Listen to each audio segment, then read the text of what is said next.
A trap line is a route through wilderness, a series of set snares worked by a man who knows where the animals walk and when they stop walking. In 1888, a search party in the Great Smoky Mountains found a trap line that ran deeper than anyone had reason to go. The fur trade had been dead for 30 years, but the camps were still in use. The search party was looking for 4 missing surveyors. What they found was not a surveying team, but a record of something that had been happening in those mountains for years. The Great Smoky Mountains sit on the border of Tennessee and North Carolina, a wall of ridgeline and cove that gets more rain than anywhere else in the region, upward of 80 inches a year. The forests are thick with chestnut oak and hemlock, and an undergrowth of rhododendrons so dense a man can't push through it standing up. In 1888, the deep interior of those mountains was unmapped. The surveying teams that worked the lower valleys had never gone past the third ridgeline, and there was no reason to. The land was too steep and too remote for timber or settlement, and the men who owned it on paper had never walked it. Augustus Hale was the man the county sent in to change that. He was 44 years old, tall and narrow through the shoulders, with a long sunburnt face and a beard he kept short with a straight razor every Sunday, whether the camp had hot water or not. 16 years of running boundary surveys had made him methodical, his field notes clean and his measurements trusted, and the men who worked under him said you could tell Hale was angry only because he got quieter about it, never louder. His team was 4 men. Hale, a younger surveyor named Thomas Wickham, who was 26 and on his first border expedition, and 2 chainmen from Knoxville who had worked with Hale before. They carried a theodolite mounted on a brass tripod, a Gunter's chain of 66 feet and 100 links, a magnetic compass, and a plane table for sketching terrain in the field. They left a supply post near Townsend, Tennessee, in the last week of August 1888. They were expected back in 3 weeks. They carried provisions for exactly that long. Hale had calculated the route himself, pacing it out on a rough map he'd drawn from older county surveys, and he'd told the supply post operator that if they weren't back by the 3rd week of September, someone should come looking. He was the kind of man who said that, not because he expected trouble, but because he didn't leave things to chance. He was precise about risk the way he was precise about everything. 3 weeks passed, then 4, then 5. Nobody came out of the mountains. The isolation of the region was such that this didn't alarm anyone at first. The southern Appalachians in the 1880s were a land of scattered homesteads, small clusters of 2 or 3 cabins set in the coves and along the ridges, connected by narrow dirt roads that washed out in every rain. People lived self-sufficiently, growing corn and raising hogs, and a man could be gone for weeks without anyone thinking twice about it, because the mountains swallowed time as easily as they swallowed sound. The parallel ridges cut people off from each other, the way walls cut rooms apart. The man who noticed was a farmer named Hiram Stokes. He was 38, broad across the chest, with heavy hands and a slow way of talking that came from spending most of his days alone. Stokes had agreed to resupply Hale's team at a rendezvous point on the 3rd week, a clearing near the 2nd ridgeline, where the old Indian trail crossed a creek. He packed mules and rode up there on the appointed day, and waited 4 days, but nobody came. Stokes rode back down and sent word to Knoxville. It took another week for the county sheriff to organize a search party, and another 3 days after that to find a man willing to lead it into the deep interior. Most of the local men knew the lower mountains, the coves and the valleys where they hunted and ran their hogs. Nobody knew what was past the 3rd ridgeline. Nobody wanted to know. The man they found was Josiah Creel. He was 52 years old, lean and weathered, with a face that had been outdoors so long it looked like something carved and left in the rain. Creel had trapped these mountains when beaver were still worth something, back in the 1860s, before the fur trade collapsed and the beaver thinned out and the money stopped making sense. He knew the country the way other men know the rooms of their own house. He did not drink. He did not lie. The men who knew him said that if Creel told you the creek would freeze on Tuesday, you packed for it. He had a soft voice. He almost never raised it. You could tell he was angry only because he got quieter, and you could tell he was afraid the same way. Creel took 4 men. Stokes went, because he'd seen the rendezvous point and he knew the lower trail. 2 other local men went with them, farmers who could handle a rifle in a steep climb. They entered the mountains where Hale's team had entered, following the same trail, and for the first 2 days the going was straightforward. Before we go any further, I want you to look in the description of this video and in the pinned comment. There is a link there to something called the Appalachian Dossier. It is a collection of accounts that were quietly erased from official American records between 1843 and 1891. Reports filed by sheriffs, by surveyors, by army officers, by country doctors. Reports that were burned, locked away, or written over by men who decided the public should never read them. I gathered them. They are waiting for you. If what I am about to tell you makes the back of your neck feel cold, go to that link after the video. The link is in the description and in the pinned comment. Do not forget. Hale had blazed his route. He'd cut marks into the bark of chestnut oaks along the way, the standard surveyor's blaze, a single horizontal slash at chest height. The trail was easy to follow. His campfire rings were still visible, circles of stone with ash and charred wood, spaced a day's walk apart. On the second day, Creel found theodolite sighting marks carved into trees at the base of a ridge, deep cuts with a compass bearing scratched beside them. Hale had been running his line, doing his work, moving methodically through the mountains the way he did everything. On the third day, they found the Gunter's chain. It was lying on a flat stone on top of the third ridgeline, coiled neatly, as if someone had set it down and meant to pick it back up. It had not been dropped. It had not been lost. It had been set down. The links were clean and the brass tags that marked every 10 links were intact. There was no blood on the stone, no note, no footprints except the surveying team's own, and those were days old and going in one direction, deeper. Creel picked up the chain. He coiled it and put it in his pack without comment. The men stood on the ridge and looked at the country ahead, which was thicker and darker than anything behind it. Nobody asked why a surveyor would set down his chain and not pick it back up. Nobody needed to. They all knew that a man who sets down his tools in the wilderness has either finished his work or stopped being able to do it. They kept going. The trail led down off the ridge and into a cove that Creel had not visited in 20 years, a narrow slot between 2 walls of rhododendron that filtered the light down to a thin green haze. Somewhere ahead of them, in country that no map had ever reached, the surveying team had walked this same path. And somewhere ahead of them, the surveying team had stopped.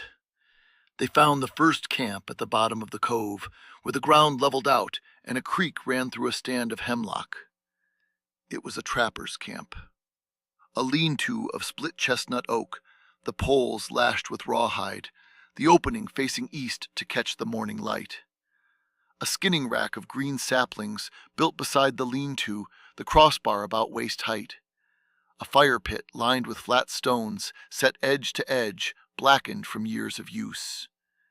Animal bones were scattered around the site, deer and raccoon and opossum, the kind of bones you'd find at any trapper's camp in these mountains, left by a man working a trap line through the fall and winter, taking what the snares caught, skinning what was worth skinning, and discarding the rest. There was nothing wrong with any of it. The camp was old, the rawhide dried and cracked, the fire pit cold and filled with leaf mold. But the camp was too deep. Creel said it first, standing in front of the lean-to with his hands in his pockets, looking at the construction the way a man looks at a clock that's running right, but set to the wrong time. The fur trade had been dead for 30 years. A trapper working in the 1860s might have built a camp this far in, when beaver pelts were still worth the walk. But this camp had been used after that. The fire pit stones were blackened through, which takes years of regular burning. The saplings on the skinning rack had been replaced at least once. Someone had been coming here long after the money ran out. The construction was careful. The joints were lashed tight, not just wrapped. The lean-to faced east, which is what a man does when he plans to wake up here more than once. The fire pit stones were selected for flatness and set close together, the kind of work that takes time and suggests the builder had time to spend. And one thing was wrong. The bones were not scattered. They were arranged in a line behind the lean-to, sorted by size. Deer bones on one end getting smaller down the line, raccoon, opossum, the small ones at the far end. Not the behavior of a man who kills and discards, the behavior of a man who organizes what he kills. Creel studied the line for a long time. He didn't say what it meant. He told the men to make camp here for the night, and they did. Creel slept with his rifle across his knees, which was not something he usually did, and once during the night he got up and walked the perimeter of the camp in the dark, checking the tree line, listening to the creek and the wind and the sounds that the mountains make when they think no one is awake to hear them. 2 days deeper into the mountains, the ridgeline had folded in on itself, the gaps between the mountains narrowing until the men were walking in a trench of rhododendron and laurel, the sky a narrow strip of gray above them. The creek they'd been following forked, and Creel took the left branch without hesitation, the way a man turns down a hallway in his own house. The second camp was in a wider spot where the creek leveled out over a shelf of rock. The lean-to was larger than the first. The skinning rack was bigger and built from seasoned oak, not green sapling, the crossbar thick enough to hold weight that a deer would not provide. The fire pit had been used recently, the ash loose and gray, not compacted by rain, not covered with leaf mold. Weeks, maybe, or days. They found the surveying team's theodolite beside the skinning rack. The brass mounting was bent, twisted sideways as if something had struck it hard. The telescope lens was cracked clean through, a single line running diagonal across the glass. The tripod was missing. Creel picked it up and turned it in his hands. He set it down carefully, the way you set down something broken that you intend to fix, except he had no intention of fixing it. The bones around this camp were different. Some were still deer, still raccoon, the familiar animals of these mountains. But others were too large for any animal that lived in the Great Smokies. Too long in the leg, the joints wrong, the articulation off, the curve of the rib cage too wide and too flat. Creel picked one up and turned it over in his hand. He ran his thumb along the edge where the meat had been cleaned from it, and the edge was clean, the cuts precise, the work of a man who knew how to separate flesh from bone with a sharp blade and a steady hand. He put it down. He didn't say what it was. He didn't need to. The men were standing around the fire pit, looking at the bones, and the silence had the quality of something deliberate, something arranged, like the bones behind the first camp. The skinning rack had been modified. The original crossbar was sapling width, built for small game, the kind of rack any trapper builds. A second crossbar had been added below it, wider, thicker, made from a split oak limb that had been lashed to the uprights with fresh rawhide. The lower bar was stained dark, not with rust, not with sap, not with anything that comes off a tree. Creel ran his finger along the lower bar. He pulled his hand back and wiped it on his trousers. A single gesture, quick and involuntary, the kind of thing a man does when he touches something before his mind catches up with his hand. He told the men to search the camp. He said it carefully, the way he said everything, but his voice had dropped, and when Creel's voice drops, the men who know him stop asking questions and start doing what they're told. They found more of the surveying team's equipment, a magnetic compass, the glass face shattered, the needle hanging loose, a surveyor's notebook with water damage, the pages swollen and stuck together, the entries inside reduced to blots of ink that ran when Creel tried to separate them. A provision sack that had been cut open with a blade, not torn, the cut clean and deliberate, the kind of cut a man makes when he wants to see what's inside without damaging the contents. Stokes asked Creel if they should go back. Creel looked at the skinning rack. He looked at the bones. He looked at the country ahead, which was getting thicker and darker with every step. He said, "Not yet." Before they left the second camp, one of the men found something tucked inside the lean-to, wedged between the wall poles and the rawhide lashings. It was a book, small, maybe 5 by 7 inches, with a board cover and paper that had yellowed but not rotted. It was wrapped in oilcloth and bound with a leather cord. The oilcloth had kept it dry through years of rain and snow and the wet that never leaves those mountains. This is what Creel opened. The ledger belonged to a man named Ephraim Caudill. The first page had his name and a date, 1871, written in a steady, even hand. The entries that followed were a trapper's log, the kind of record any careful man keeps when he's working a line through wild country, with dates, weather, trapline notes, and kill counts. October 14th, rain, 3 beaver, 1 mink, creek running high, reset the line above the laurel thicket. November 2nd, clear, 2 fox, 1 raccoon. The big snare at the gap is bent, need to rebuild. December 19th, snow, 1 bear, small, yearling. The creek froze solid on Tuesday, like Caudill said it would. The entries were methodical.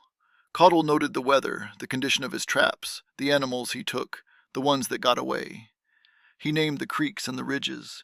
He drew small maps in the margins, showing where his trap line ran, the kind of rough but precise sketch a man makes for himself so he can find his way back to a set snare in the dark. The handwriting was careful and controlled, the writing of a man who records careful facts, because the facts are what keep him alive. The entries spanned years. The early ones read like any trapper's record from the period: beaver and mink and fox and bear and raccoon, the pelts listed, the conditions noted, the trapline maintained. Caudill was good at what he did. He was organized and patient, and he understood the country he was working in the way a carpenter understands wood. Then the entries changed. It happened slowly, the way weather changes in those mountains, not all at once, but in a direction that becomes obvious only after it's already arrived. The animal names disappeared. The kills were listed by description instead. A large one, dark pelt, came through the gap at dusk. The slow one that walked the creek bed. The young one, alone, traveling south. The weather notes stopped. The trapline maps stopped. The careful observations of creek levels and snare conditions stopped. This is the part of the ledger where the handwriting changes. Up until those entries, the writing had been steady and even. The writing of a careful man recording careful facts. After, the letters leaned forward, as if the pen were being pushed by a hand that had begun to hurry, and the lines run a little crooked, as if the writer could not quite hold himself still. The change is not gradual. It happens over the course of a single page, as if something turned in the man holding the pen, and after that turn, the hand was not the same hand. The entries became shorter, just dates and counts. June 11th, 1. July 3rd, 1. August 19th, 2. The word 1 could mean anything. It could mean a deer, a bear, a raccoon. But the counts don't match the season. A trapper works in fall and winter, when the pelts are thick and the fur holds its value. These kills are in summer. Nobody traps in summer. The fur is thin and the animals are scattered, and the work isn't worth the walking.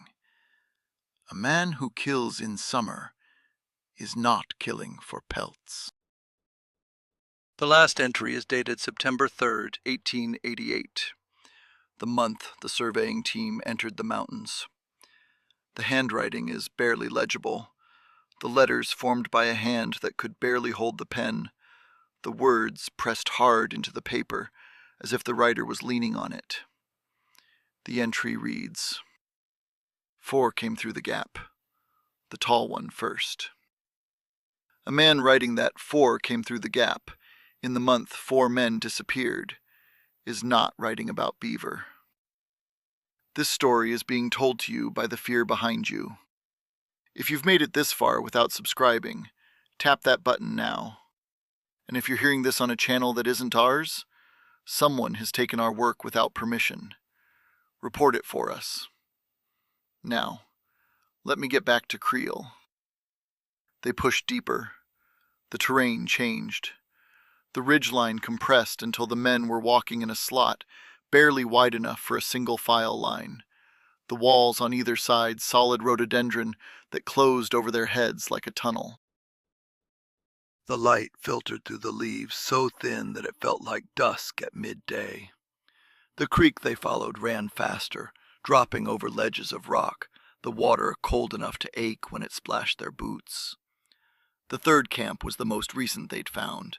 The skinning rack was freshly built, the saplings still green, the bark not yet dried and curling.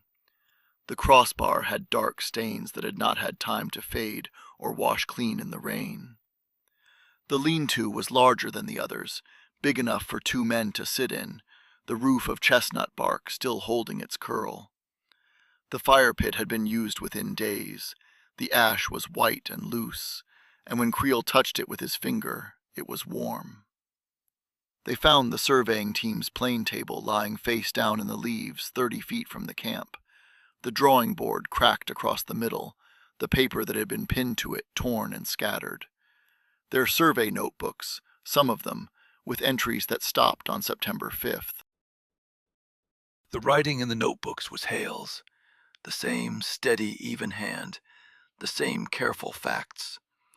The last entry recorded a compass bearing and a distance measurement, and the note, "Thick country ahead, slow going." After that, the entry stopped. The next page was blank, and the page after that was missing, torn out at the binding. They found Thomas Wickham's personal effects in a pile beside the lean-to. A straight razor, the blade open and rusted, the same kind of razor a man keeps to shave on Sundays. A provision tin, dented but empty. A folded letter, dated August 20th, 1888, stained dark at the edges but still readable. Creel opened it. The letter was from Wickham's mother. She asked when he'd be home. She said the garden was doing well, and the neighbor's boy had been asking about him. She signed it, "Your loving mother." The letter had been read, not just opened, but read, someone having unfolded it, read the words, and folded it back along the same creases. The folds were precise, the paper pressed flat again, the edges aligned. The hermit hadn't just taken Wickham's things. He had read his mail. He had sat in this camp, beside the skinning rack with the dark stains, and he had read a mother's letter to her son, and then he had folded it back up and placed it with the rest of the things he'd taken. Creel stood in the camp and put the timeline together. The surveying team entered the mountains in the last week of August. Caudle's ledger entry is dated September 3rd. The surveyor's notebooks stop on September 5th. There were 2 days between the entry and the last note, 2 days of watching. Caudle didn't attack them. He watched them. He followed them for days, maybe from the moment they came through the gap, tracking them the way a man working a trap line tracks the animals on his route, learning their habits, their pace, the places they stopped, the way they moved through the country.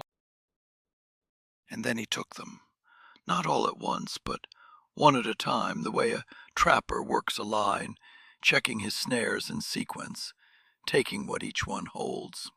The men didn't speak for a long time after Creel said this. Stokes sat on a log and took off his hat, and held it in his hands. One of the other men walked to the edge of the camp, and stood there looking at the trees, his rifle held across his chest, the way you hold it when you're not hunting, but you want to be holding something. Creel reloaded his rifle, although he hadn't fired it.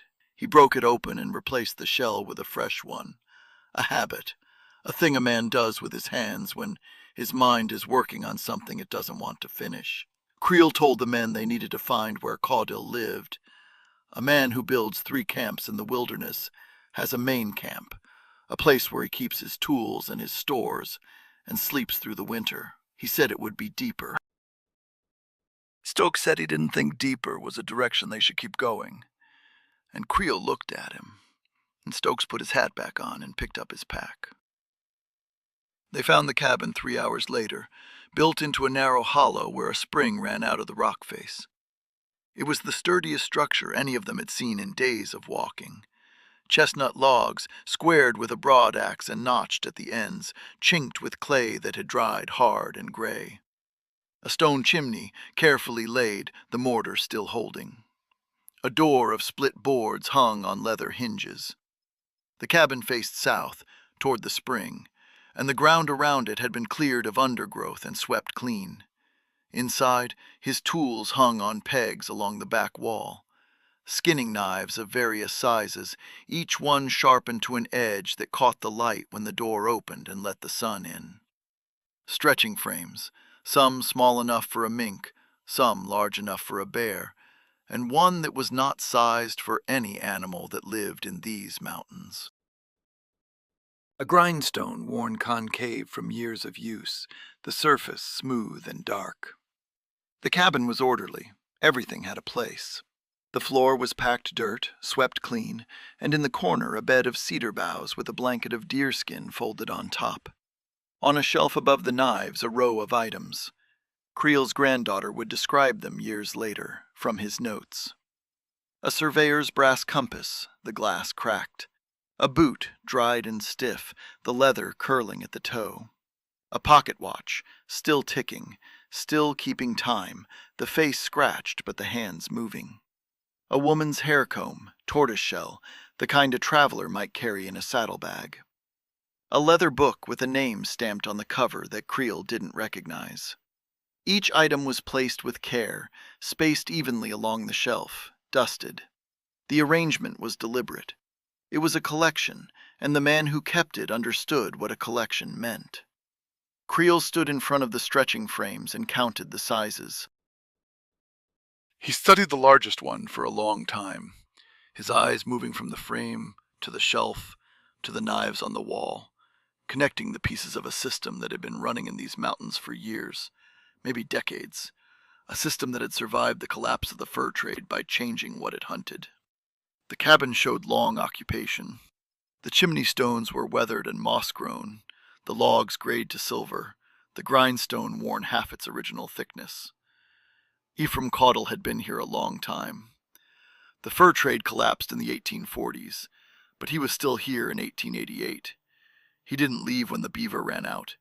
He didn't leave when the bears thinned. He stayed, and the thing he hunted changed, and the camps he built got deeper, and the bones he left behind got larger, and nobody came looking because nobody came this deep into the mountains. What disturbed the men most was not the knives or the frames or the trophies on the shelf. It was the order. A man who has lost his mind leaves chaos behind him. Broken things, scattered things, the wreckage of a mind that stopped organizing. Caudle left a system. He filed his kills in a ledger. He sorted his bones by size. He arranged his trophies on a shelf, spaced evenly, dusted. He was methodical, not mad.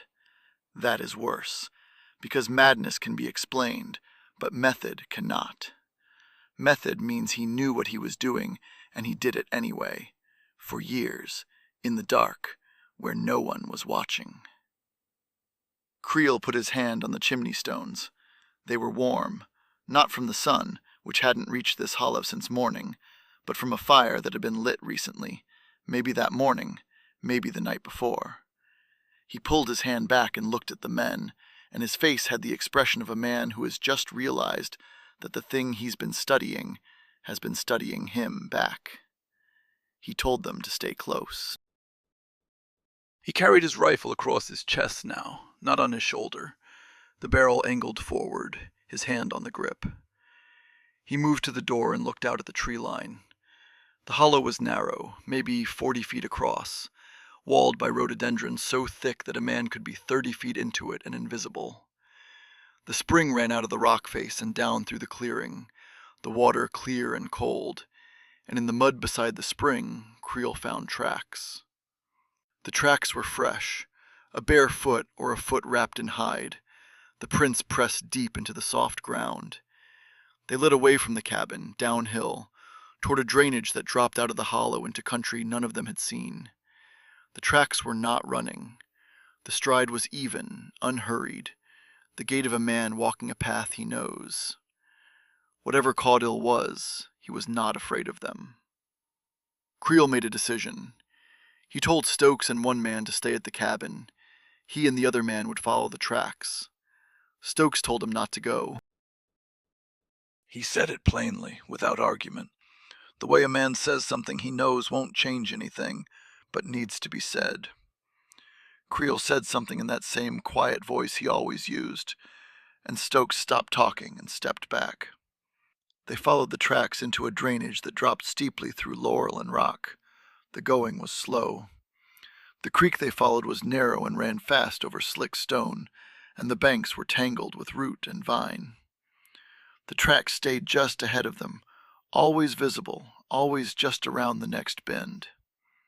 Creel stopped. He held up his hand. The other man stopped behind him. Creel had noticed something. The tracks were not leading them to Caudill. Caudill was leading them somewhere.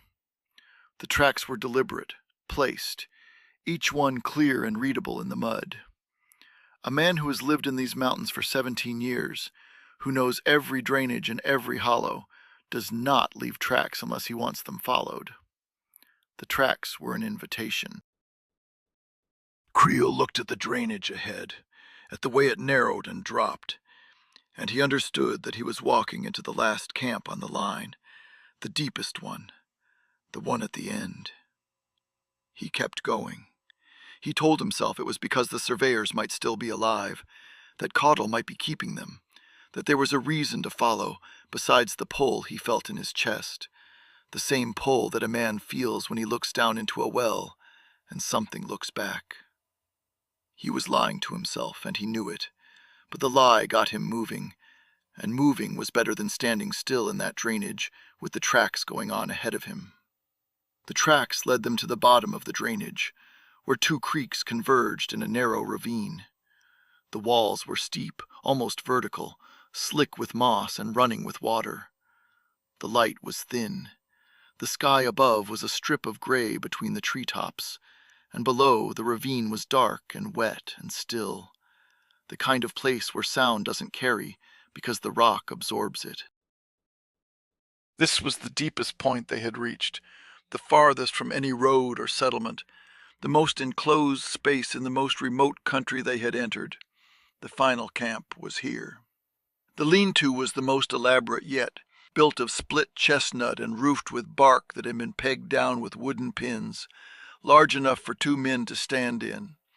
The skinning rack was the largest. It was the size of a door frame, the crossbar a full split oak limb, the uprights set into the ground and packed with stone. The stains on the crossbar were dark and thick, and had run down the uprights in lines that dried there.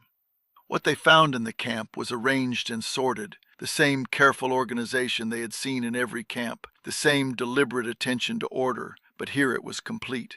Augustus Hale's coat folded and placed on a stone, Thomas Wickham's boots paired and set side by side, the laces tucked inside. The other men's belongings, each in its place, each item separated and cleaned and set where it belonged. The hermit had processed them the way he processed everything on his line. He had taken them apart and sorted the pieces and arranged them and kept what he wanted and left the rest in order. The hermit was there.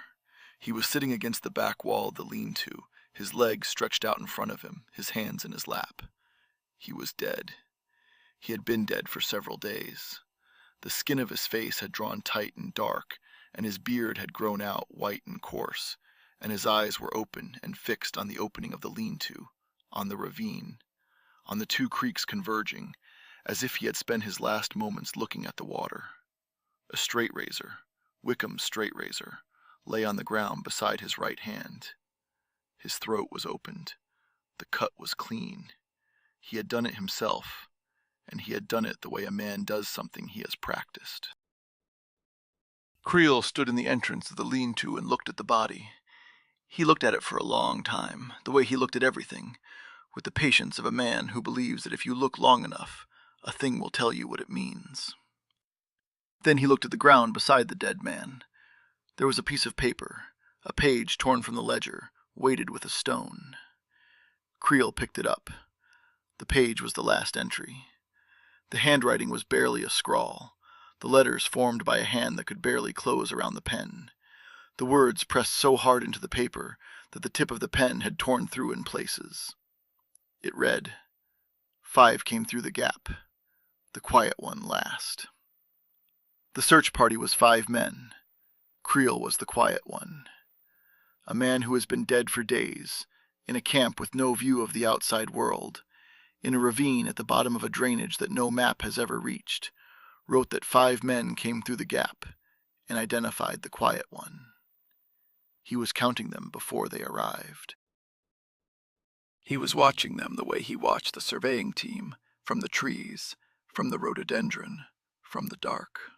He watched them walk into his mountains and he wrote it down in his ledger, and then he sat down in his last camp and opened his throat with a dead man's razor. Creel folded the page and put it in his shirt pocket. He did not speak. He stood in the lean-to with the dead man and the sordid belongings and the skinning rack the size of a door frame, and he looked at the ravine, and the ravine looked back, and the 2 creeks ran together at his feet and went on down into the dark. Creel and the other man carried what they could from the final camp, the ledger, the surveying team's notebooks, the compass and the coat and the boots and the straight razor. They buried what they couldn't carry, wrapped in canvas, placed in a shallow hole in the floor of the ravine, and covered with stone. Creel built a cairn on top, the way mountain men mark a grave, a small tower of flat rocks stacked in the shape of a man who is no longer there. They walked out of the mountains in 2 days. Creel did not speak during the walk out, except to give directions, and those were short, a word or a gesture, the communication of a man who has used up his words and is saving what's left. The men who saw his face when he came out of the tree line said he looked like a man who had aged 10 years in a week. His skin was gray, his hands were shaking, not from cold, not from exertion, from something that had settled into his bones and stayed there. He filed a report with the county sheriff in Knoxville. The report was 12 pages, written in Creel's careful hand, the same steady, even handwriting he used for everything.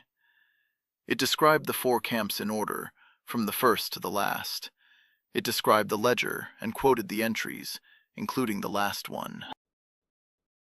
It described the cabin and the tools and the stretching frames and the trophies on the shelf.